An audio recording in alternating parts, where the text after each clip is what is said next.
Since its introduction in 2010, the latest version Yamaha yz450f has undergone refinements every model year. For 2013, the changes are only cosmetic, following a fairly long list of updates for 2012. There's no denying the design of the yz450f is unique and that it's had some success in the hands of pro and amateur racers. But how will the unchanged machine stack up against the rest of the field?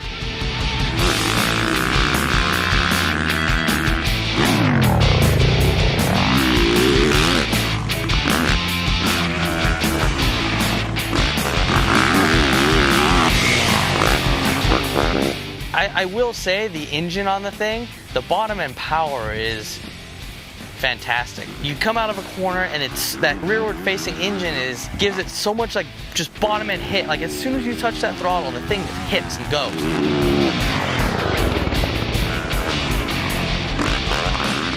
It's almost a little bit too much at times. Like I kind of thought that, you know, this track is like a little bit short on traction out here. It's a pretty kind of slippery track in places. And there were a few times that the hit of the Yamaha was a little bit much sometimes. It was a little bit punchy and, you know, I had a little bit of a tough time controlling the thing through corners. It's real fat up front, which, you know, in years past is the same. I can't settle well into the corners when it's that big, and it seems like the only time that bike works in tight corners is if you're way over the front of it, and it makes it hard when it's fat like that. Looking down at it, it makes me feel like, because when I was a kid I had a Pee Wee 80, and it looks like I grew up and so did the Pee Wee 80, and we're back together again, because it just looks like a big fat long boat. When I hopped on it, I rode it fine and it cornered really well, so I was really surprised with that. And the motor is really strong and it seems to be more for a bigger person, but you know, me being smaller, I could still make things happen on it.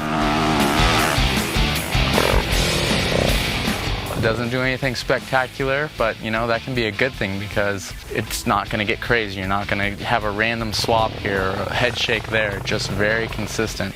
Comes with great suspension that I really made very minor changes to. A few clicks in the compression, maybe a couple on the rebound on the rear, and it felt good. I've actually got one of those Yamahas sitting in my garage right now, and you know, one of my favorite things about the Yamaha is just the reliability of the thing. I mean, like I you know, took my valve cover off to check the valves for the very first time. At 102 hours, everything was completely in spec and there was like no wear at all. I mean, that bike is stone reliable, and you know, I really appreciate that as a guy that works during the week and tries to squeeze in time to race on the weekend.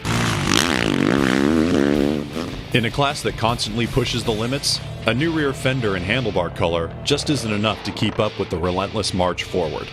We like the yz450f for its stable handling and unique engine layout, but soft suspension and a heavy feel held the Blue Bomber back in several scoring categories.